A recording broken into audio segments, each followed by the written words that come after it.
Eu não sabia, até os meus 20 anos de idade, quando fui ordenado pastor presbiteriano, no dia 10 de janeiro de 1977, com 20 anos de idade, que meu pai, que era agnóstico, e antes de eu nascer ele tinha deixado o catolicismo já alguns anos antes e enveredado no agnosticismo, por total descrença no sistema religioso e também por tudo que ele tinha aprendido do pai dele, que era um indivíduo que praticava a espiritualidade do humano e gastou a vida toda dele cuidando do próximo.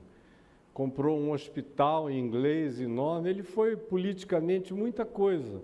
No Amazonas, por fim, veio a ser governador, mas largou tudo no ápice dessas conquistas, concluindo que ele não ajudaria necessariamente aos pobres através de mandatos políticos, mas quanto menos ingerência político-partidária ele tivesse, mais fácil era para ele ajudar o próximo.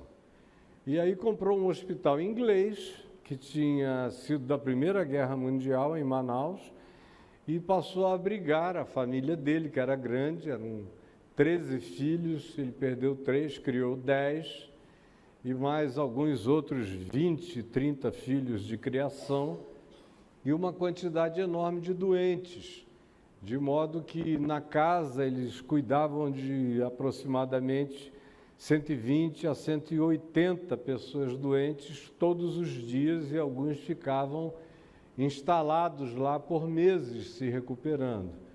E ele largou tudo para morrer fazendo isso e fez durante muitos anos.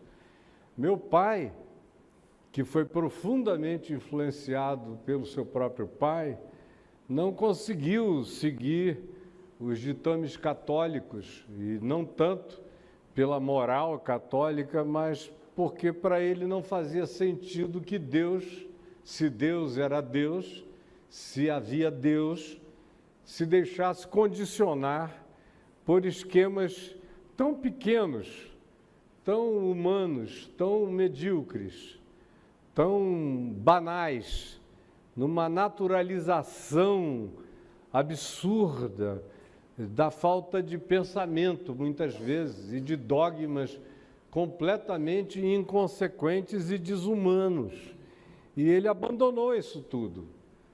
Terminou a faculdade de Direito, em primeiro lugar, uma nota que ele mantém já agora, até o dia de hoje, isso já tem mais de 100 anos praticamente vai fazer, e até hoje a nota dele, a média dele, não foi batida na Faculdade de Direito do Amazonas, porque ele tirou 10 absoluto, nos 6 anos que durava a faculdade.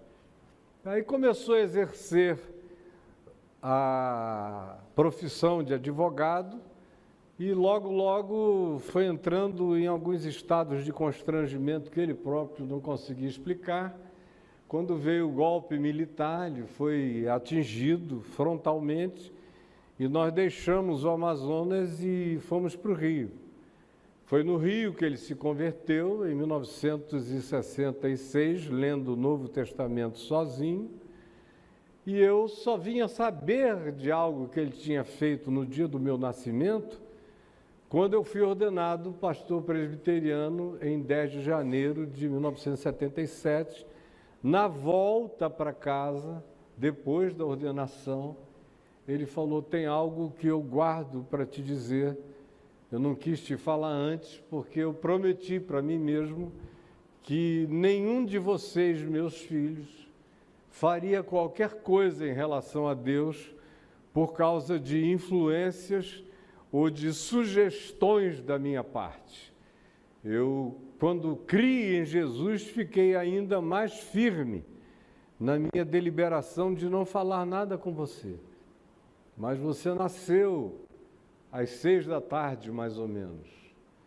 E no dia seguinte, quando me deixaram pegar você pela primeira vez, já era também por volta das 6 da tarde, e eu estava só com você no quarto da Santa Casa de Misericórdia lá em Manaus, e levei você para uma esquina daquele grande quarto de pé direito, alto, português, e fiz uma oração, dizendo: Deus, eu não sei se há Deus, mas se há Deus, se Deus é, eu queria que o Deus que é, se há Deus, porque eu não sei se há Deus, eu queria ofertar esse meu filho a ti. E eu queria que ele vivesse para anunciar a tua palavra todos os dias da vida dele. Se há Deus, é teu. Toma conta. E me devolveu ao leito, nunca mais me tocou nesse assunto, veio a se converter quando eu tinha de 12 para 13 anos de idade, o que me gerou uma alegria imensa, porque ele andava armado depois do golpe militar para matar os 8 inimigos que o tinha entregue a um inquérito militar perverso, ou então para se suicidar, porque ele dizia que não conseguia conviver com a vergonha de ter tido uma família com um nome tão limpo e o pai com uma figura gandiana no estado do Amazonas, e ele agora com o nome nos jornais e com matérias negativas a respeito de uma vida que ele tinha tentado preservar, e por isso ele oscilava entre a vontade de matar os inimigos que tinham feito aquilo e ou a vontade de se suicidar. Eu cheguei a encontrar aqui, eu fui estudar quando a gente mudou para cá, para Copacabana. Eu mudei em dezembro de 64, naquele ano. Ele já estava aqui com a minha mãe e eu vim com a minha avó e meu irmão Luiz, que já está com o Senhor desde novembro de 1976, e chegamos aqui em dezembro e eu via que ele andava armado e minha mãe dizia, ele diz que se encontrar um daqueles ele mata, ou se a angústia aumentar demais ele dá um tiro na cabeça. E ele me deixou num estado de angústia, jogava bola desde criança, era um bom jogador de futebol. E ali com os meus 11, 12 anos, jogando na praia, jogando na calçada, jogando no campo de futebol, lá no Leme, na escola onde eu estudava, uma escola pública, São Tomás de Aquino, que está lá até o dia de hoje, e eu fazia pé-pé, jogava bola, fazia tudo, fazendo uma oração que eu não sabia nem o que era, mas era a única coisa que eu tinha. E a oração era jogando bola para lá e para cá, agitado, fugindo dos ônibus que passavam na Sá Ferreira, e você pulava para lá e para cá, dizendo: salva meu pai, salva meu pai, salva meu pai, salva meu pai, Jesus, salva meu pai, salva meu pai, salva meu pai, salva meu pai. E aí nós mudamos para Niterói no início de 66, nas águas de março de 66, quando o morro do Pavãozinho veio todo abaixo, e eu morava num prédio nos fundos, olhando para aquele pessoal que vinha caindo com terra, com barro. As casas eram de madeira, as famílias gritando no meio daquilo, uma agonia enorme. Foi o meu primeiro encontro com a tragédia humana explícita, e aquela lama toda. Eu fiquei tão aflito que meu pai resolveu nos tirar dali e nos levar para Niterói, para um lugar muito mais agradável, e foi aonde ele, ouvindo um texto bíblico lido pela dona Maria José, esposa do reverendo Antônio Elias, na escola dominical da Igreja Presbiteriana Betânia, naquele tempo, que minha mãe frequentava e nos levava a reboque a todos nós, e ele foi lá nos pegar e ouviu um texto de Hebreus 11:1 sobre a fé.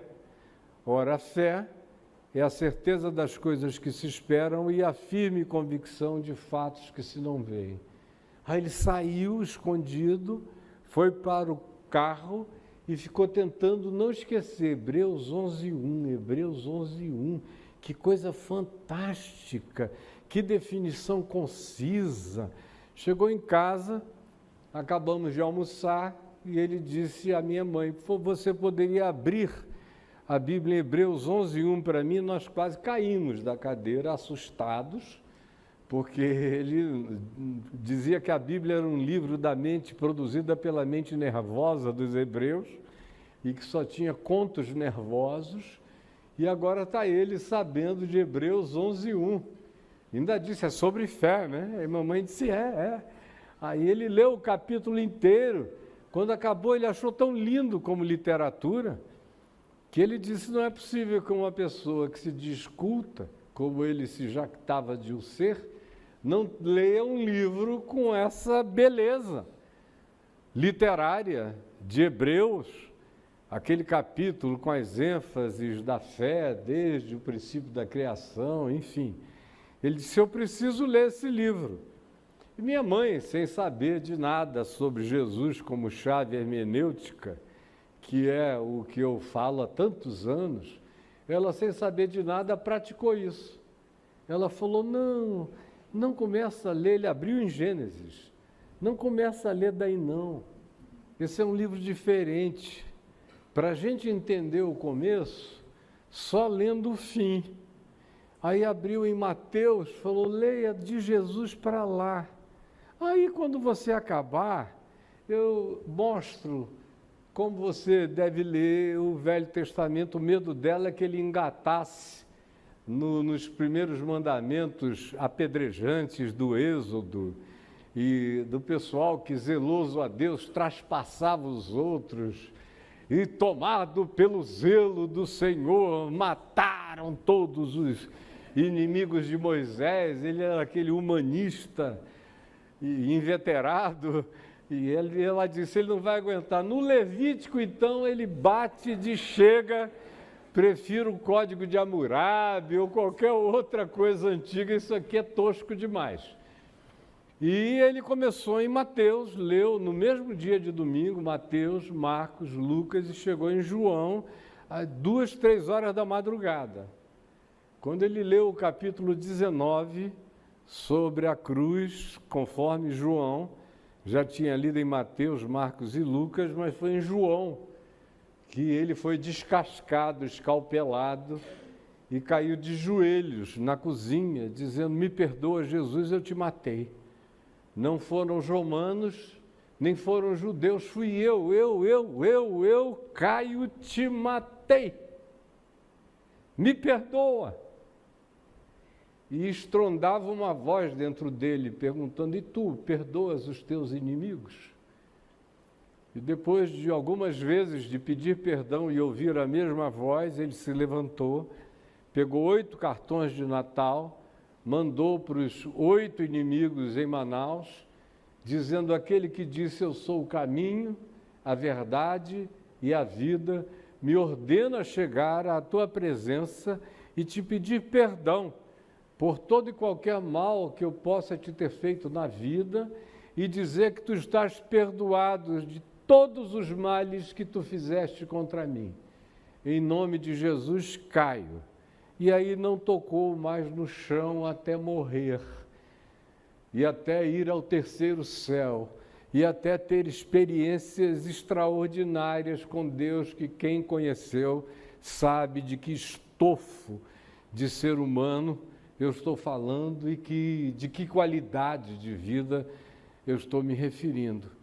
Eu fiquei com tanta alegria, porque eu não sabia no que eu cria, nem se eu precisava crer em qualquer coisa, mas eu tinha tido uma avó presbiteriana, uma mãe presbiteriana, e fui batizado na Igreja Católica, por causa dos meus avós, da minha avó materna, da família do meu pai, e na Igreja Presbiteriana, criança, em Manaus.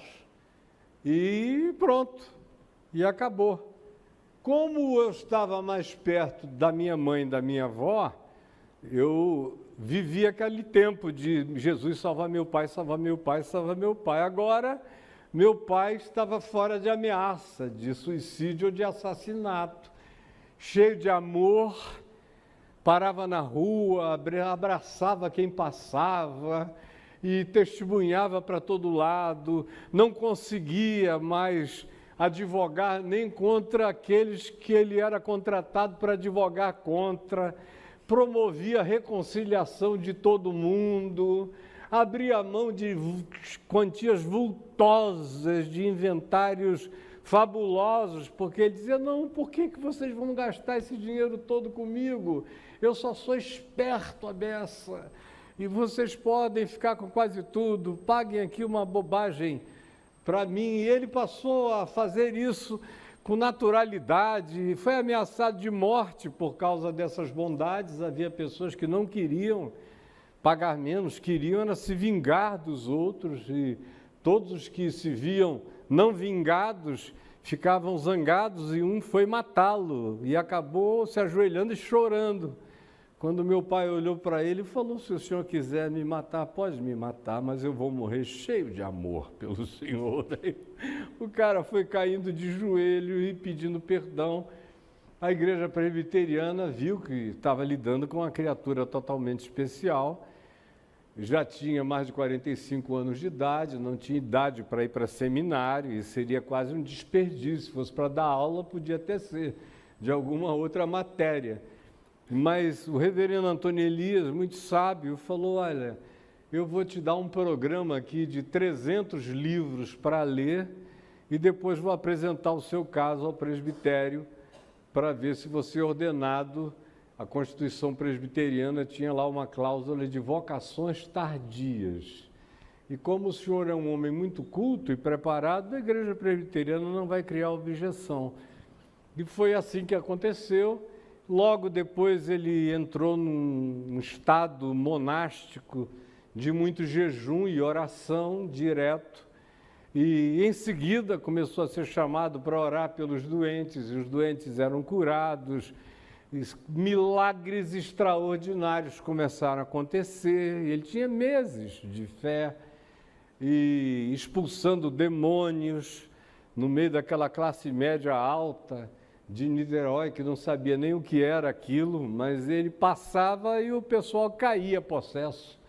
O homem cheio do Espírito Santo, e eu jogando bola. Até que um dia houve uma reunião de oração na igreja, e minha mãe pediu para eu ir, porque o reverendo Antônio Elias queria dedicar aquela vigília à gratidão pela conversão tão inusitada do meu pai, que era uma coisa meio agustiniana, meio Tomás de Aquiniana, era um negócio violento, e profundo, e culto, e amplo, e rico, e ele rico de conhecimento. E ele estava chocado. E aí lá fui eu, assim, meio chateado, me assentei à frente, e lá pelas tantas o reverendo Antônio Elias falou, eu queria pedir ao filho mais velho do Dr. Caio, o Caio Filho, que era amigo dos filhos dele, por causa do futebol, muito mais do que por causa da igreja, e para vir aqui à frente fazer uma oração. Aquilo ficou aquele eco na minha cabeça, assim, sabe? É como se eu tivesse levado uma pancada, ou tivesse tomado uma droga pesada, que estivesse começando a dar onda. Eu fiquei assim, digo, o que ele está fazendo? Meu Deus, o que é isso? Venha cá, Caio Fábio. Aí eu fui e eu só sei dizer, Jesus salvou meu pai, né? Aí falei, Jesus, obrigado por ter salvo meu pai. Aí comecei a chorar, e entrei num transe, e orei, eu não sei quanto tempo. Mamãe diz que foi muito tempo. E eu não lembro de uma única palavra, parecia que eu estava falando em línguas, mas era português. E o povo chorando convulsivamente. Quando eu acabei, quando passou o transe, que eu abri os olhos, eu estava molhado, o reverendo Antônio Elias de joelho, resfolegante, o povo todo ajoelhado, chorando, e eu, sem saber o que tinha acontecido, voltei, sentei. Minha mãe disse, meu filho, o Espírito Santo se derramou sobre você poderosamente. Aí eu falei, tá bom, então. Aí o reverendo, naquele mesmo dia, falou: quero convidar o Caio para vir pregar para nós domingo à noite, no nosso culto noturno da igreja. E eu com 13 anos, mal completos. Aí eu falei: meu Deus, o que é isso? O que eu vou fazer? Eu falei: vou pregar uma mensagem dele. Memória boa, me botavam ali de vez em quando, eu ouvia algumas coisas, vou falar sobre ressurreição de Lázaro. 4 pontinhos fáceis, né, que eu já sabia a manha do reverendo, como é que ele fazia. Presbiteriano usa 3 pontos, mas ele usava quantos ele queria. E aí era tirai a pedra. Primeiro a mulher, já cheira mal, a Marta, não é? Ele tirai a pedra, Lázaro vem para fora, desatai e deixai-o ir, e estamos feitos. Eu falei: eu vou nessa aqui. Mas comecei a falar isso e me fui tomado de novo. Não lembro de mais nada, nem de coisa alguma. Quando eu fui abrindo os olhos, estava todo mundo aos prantos. E havia já um monte de pastores lá, e o primeiro era pastor da igreja presbiteriana de Niterói, o reverendo Felipe Dias, que já está com o Senhor, que me chamou e falou: você prega domingo que vem lá na minha igreja à noite. Eu falei: meu Deus, o que negócio é esse? Aí veio o pastor da igreja wesleyana, que estava lá também, e falou: você prega na minha na próxima quarta-feira. Aí tinha um pessoal ligado ao doutor Acioli, que era o pai do Paulo Brito, e o doutor Acioli também naquele tempo era membro da Igreja Betânia. Ele falou: você vai pregar na minha reunião de segunda-feira. Me encheram a agenda durante 6 meses. Quando eu vi, eu estava em Macaé, na Igreja Metodista de Macaé, numa praça, que me disseram outro dia que está do mesmo jeito até hoje, com uma carinha antiga ainda. Preguei em igreja para todo lado. O doutor Jeremias Fontes disse: você vem aqui no S8. Aí lá ia eu, para lá e para cá. Digo: meu Deus, o que eu estou virando? E naquele tempo, tinha um pregadorzinho jovem chamado Emanuelzinho, que era o pregador da Bíblia, um garoto que com 8 anos foi levado ao Senado e pregou, e quando acabou, o senador Miller, Filinto Miller, o pegou e o levantou e falou: garoto, tu és grande. Aí ele falou: não, senhor, grande é só Jesus. Aí o senador o arriou. E eu tinha conhecido esse menino, porque tinha passado um fim de semana na minha casa, e eu fiquei morrendo de pena dele, porque ele queria jogar bola, ir lá para fora, e a mãe dele, a dona Yolanda, ficava dizendo: Emanuelzinho, vem jejuar, vem orar que você vai pregar hoje à noite, garoto. E o menininho ali, pálido, coitado, só queria jogar bola. Quando eu me vi na condição Emanuelzinha, com 13 anos de idade, eu falei: eu não vou virar Emanuelzinho de jeito nenhum, Deus me livre.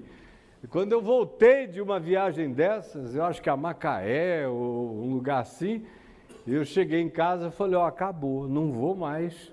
Não vou perder minha juventude com esse negócio, não. Eu gosto é de bola, de mulher, de outras coisas, não sei o quê. Ó, se Jesus me quer, ele corra atrás de mim, porque eu não vou ficar dando moleza para os crentes, não. Chega. E aí não queria mais nem ir à igreja e, com efeito, parei de ir. Eu ia só para poder chegar na casa do Ricardo Boechat, que morava lá do lado, tinha um campo de futebol onde a gente jogava todo sábado e domingo. Mas para o culto mesmo, não. E com os meus amigos na cidade toda, futebol no centro e a meninada, as mulheres ao redor do interesse absoluto. As drogas começaram de todos os tipos muito cedo, com 13 anos, era muita metanfetamina e outras coisas mais. Eu não tenho nem paciência mais para falar sobre isso. E a maconha era o que de mais leve eu usava, o cigarro também, eu comecei muito cedo a usar isso tudo, para mim era natural.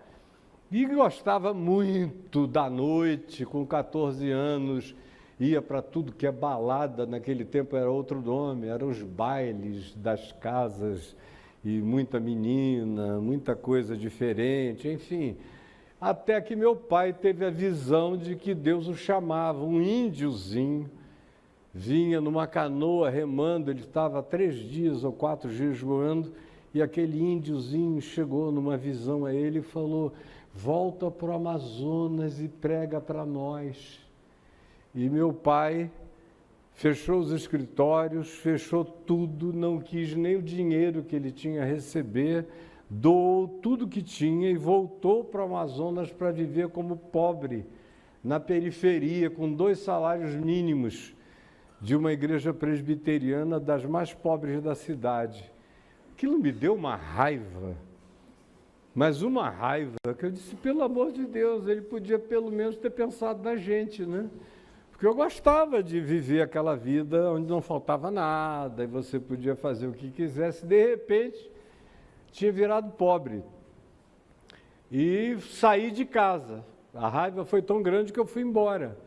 E acabei voltando sozinho para o Rio, para Copacabana, e fui morar com Arthur Vigílio Neto, que foi senador, foi prefeito recentemente, está na política desde o tempo do avô dele, todos amigos da minha família, e aí, e depois com os Grace, treinando jiu-jitsu e andando atrás das meninas.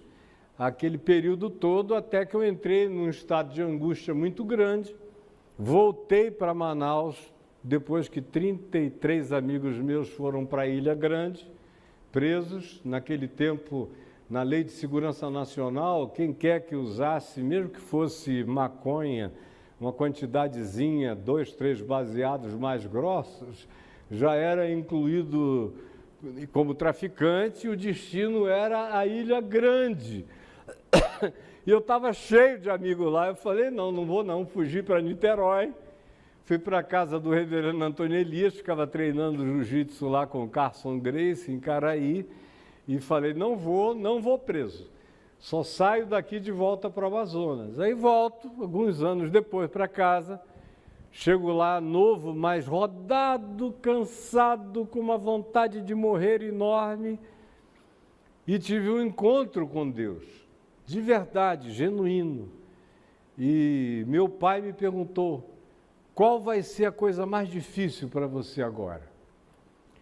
Aí, o quê? É maconha? Naquele tempo se chamava bala de bolinha.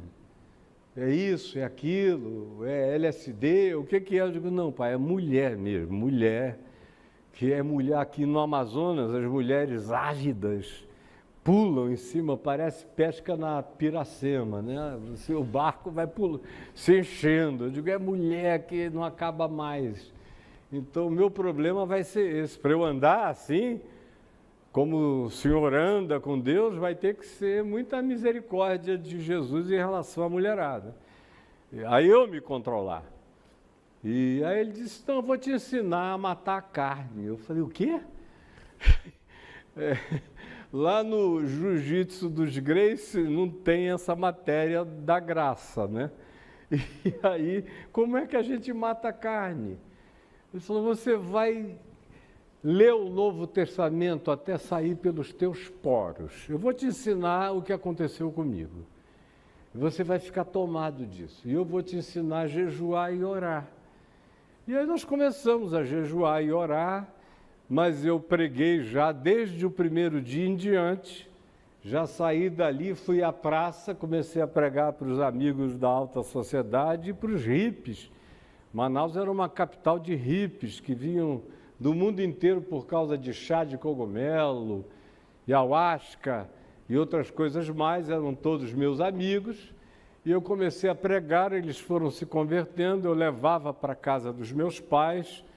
Tinha um quintal enorme, cheio de 150 hippies, mamãe cozinhando para aquele povo todo, papai sentava na grama, aquele pessoal com periquitinho no ombro, e eu comprava ácido, entendam, um ácido para fazer pulseirinhas e bijuteria, para eles desenharem lá os negócios deles, e ganhava o direito de ser ouvido o dia inteiro pregando. E aí depois as faculdades, as escolas começaram a me chamar. Meses depois eu estava na cidade toda, e nos jornais, e entrevistas, rádios, e aí fiz um evento, meu primeiro evento público, grande, evangelístico, e preguei 3 noites, não tinha nem um ano de convertido ainda. E aquela multidão lá querendo ver que louco era aquele, que maluquice. Eu era muito conhecido antes na cidade, por outras razões, por briga, polícia, confusão. Eu tinha saído de lá a primeira vez fugido por causa de umas surras que eu dei em umas pessoas que foram hospitalizadas. Então todo mundo queria ver o que era aquilo. E de repente o dono da televisão que transmite a Rede Globo, o doutor Felipe Dal, ouviu dizer o que estava acontecendo e me chamou lá com meu pai. E falou: Caio, eles eram amigos de infância, o que aconteceu com teu filho? Estou ouvindo coisas extraordinárias. Aí ele disse, papai disse, é melhor ele te contar. Aí eu falei, quando eu acabei de falar, ele disse, meu filho, acho que Deus, ele era muito católico, acho que Deus te deu o dom da palavra. Você não quer usar a minha televisão de graça? Todo domingo, de 6h30 da tarde às 7h da noite? Aí eu falei, quero sim. Não tinha gravação, não tinha nada, era tudo ao vivo. E era preto e branco. On, e você mandava ver. E eu comecei a pregar, a cidade inteira passou a ouvir. Criou um problema no sistema de telefonia da cidade. A companhia telefônica instalou dezenas de telefones receptores para receberem os chamados, porque eu dava um número e aí pipocava 8, 10 mil chamados por dia. E aí treinei gente, até o pastor Alcibiades Vasconcelos, que era o presidente da Assembleia de Deus no Amazonas e veio a ser presidente da Convenção Geral das Assembleias de Deus do Brasil, era conselheiro lá, junto com o pastor Norton Reich Lages, batista, da Primeira Igreja Batista, todo mundo. E eu, um garoto ali no meio deles, tratado como um homem, porque eu me tratava assim, e recebendo a ajuda de todos, e terminava, eu dizia, procure a igreja evangélica mais próxima da sua casa. Eu fiz isso ainda até a década de 90, de 73 para 74 até 95, mais ou menos, quando não deu mais. Porque naquele tempo eu constatava que havia uma ignorância brutal no meio evangélico, mas havia muita sinceridade. Depois dos anos 90, especialmente da criação da Associação Evangélica Brasileira, antes eu convivia com pastores do Brasil inteiro, há anos, mas não como presidente de uma associação que reunia 65% de todas as denominações evangélicas do país. E aí eu comecei a conviver com o banditismo mesmo, com os gangsters, com a maldade, com o assassinato, com sequestro de pastor para tomar o ministério. Eram as coisas, que eu estava acostumado com Bangu 1, com Escadinha, com o Gordo, com o Celcinho da Vila Vintém, com Isaías do Borel, com essa moçada toda. O Salomão subiu não sei quantos morros do Rio de Janeiro, campanha Rio Desarme-se. Tudo isso que aconteceu, eu estava acostumado com a malandragem, eu cresci no meio da malandragem, mas eu fui conhecer a malandragem entre os líderes evangélicos, mesmo. E o coração foi entrando numa angústia, eu dizia, meu Deus, além de tudo, eu ainda sou presidente desse negócio, dessa corja. E o que eu estou fazendo aqui? Aí foi, Jesus me salva daqui, me tira daqui, Jesus. Com 94, o Salomão trabalhava lá comigo já há algum tempo, e eu chamei meu filho Davi e falei, filho, é só você, a única pessoa que eu tenho para confessar o que eu estou sentindo. Eu não aguento mais isso aqui. Eu estou com vontade de renunciar a tudo e a sair.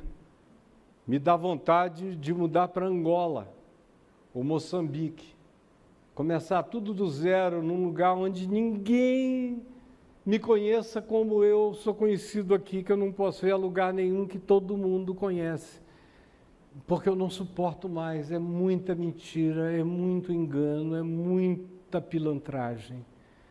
E o Salomão assistiu cenas de figuras públicas que recebiam dinheiro, um deles recebia 40, 45 mil dólares de um líder denominacional para ficar de plantão, para falar mal de mim toda vez que eu abrisse a boca e dissesse alguma coisa na Globo ou em qualquer outra mídia que eles não gostassem ou que fosse contra eles, aí esse indivíduo ia e falava de mim lá. Depois, antes ele ia chorar, como algumas vezes ele chorou, me dizendo, um cara como você nasce de 200 em 200 anos, mas eu vou ter que falar mal de ti. Eu vou entrar para a história falando mal de ti. Eu falei, escuta, essa não é uma reunião póstuma. Você ainda pode se converter, fulano. Mas não adiantava, ele não desistia da grana dele, os outros. E o meu filho Davi, quando eu disse isso a ele em 94, ele falou, pai, não tem jeito mais para você. Eu sinto te informar, mas você está perdido. Você vai ter que ficar aí no meio dessa confusão, porque não tem saída. E o meu coração foi entrando num cansaço. Todo mundo estava vivo aqui em 95, mas nenhum de vocês suspeitava que nada disso estivesse acontecendo dentro de mim. Nem os que trabalhavam comigo. Mas eu estava numa dor, numa angústia insuportável. E os 3 anos seguintes foram horrorosos. O desânimo com aquilo tudo foi enorme. E eu fui sentindo que o meu coração piedoso, que tinha prazer na oração, no jejum, e às vezes eu ficava 5, 6 dias na floresta, jejuando, orando em silêncio. O Novo Testamento estava todo de cor na minha mente, os salmos, as porções inteiras dos profetas, o livro de Gênesis ou qualquer parte da Bíblia, eu sabia onde cada coisa estava. Dizia, pode ir no capítulo tal, está no verso tal, bota o dedo lá, em qualquer lugar, de qualquer lugar, eu tinha tudo aquilo dentro de mim, com amor. Aí, de repente, eu fui sentindo aquilo virar profissão. Eu aprendi a fazer. Eu era criativo, inteligente, tinha uma ótima memória, culto. Tinha lido muito, muito mais do que os meus amigos todos, de teologia e de tudo mais. Tinha passado tempo estudando fora, nos Estados Unidos. Entrei nos teólogos que mais me interessavam, os que eram menos lugar comum, menos teólogos e mais pensadores provocativos. E me enriqueci muito. E já vinha viajando para Israel desde os anos 70, de modo que eu tinha ido muitas vezes. A minha cultura bíblica, arqueológica, histórica, e tudo isso tinha aumentado enormemente, e convivia com arqueólogos excelentes. Então, os aparatos, os instrumentos da melhor formação estavam dentro de mim, mas eu tinha perdido a alegria. Porque quando nós criamos a EVB, eu tinha esperança, da seguinte esperança de fato, que aquele pessoal só era como era, porque eles não tinham tido a chance que eu tinha tido de saber o que eu sabia, de entender o que eu entendia. Mas logo depois eu vi que não, eles não sabiam exatamente o que eu sabia, nem entendiam como eu entendia, mas eles sabiam bastante para não serem daquele jeito, era escolha mesmo, era escolha. Aí, quanto mais eu fui vendo que era deliberado, que era perversa a história, mais absolutamente nauseado eu fiquei. Era náusea que me dava. E aí o cansaço foi chegando. E com o cansaço, que eu não posso nem chamar de burnout, porque é uma expressão pequena e fútil para o que eu estava sentindo, era o esmagador. Uma vontade horrível de desaparecer da existência, tomando conta de mim, e tinha que pregar de manhã, de tarde, de noite, de manhã, de tarde, de noite, viajava todo dia. Salomão lembra que eu chegava lá, fazia reunião com diretoria, 11 horas eu estava num avião para algum lugar do Brasil ou para algum lugar do mundo, pregava à noite na Europa, voltava de madrugada para estar de manhã aqui nos Estados Unidos, eu ia toda sexta, voltava toda segunda noite, e pregação, e pregação, e pregação, e tristeza crescendo dentro de mim. E milhões se aproximando, mídia aos milhões para todo lado, numa época em que eu tinha amizade com as figuras mais influentes do país, em todos os níveis e em todos os estados. E o que eu queria era apertar, um estalar de dedos, eu chegava e conseguia. Mas queria largar aquilo tudo, porque tudo tinha começado por causa da paixão exclusiva pelo Evangelho simples de Jesus. E agora, meu coração não aguentava lidar com o covil de assaltantes e com a maldade que eles instilavam no coração dos crentes na ignorância da maioria.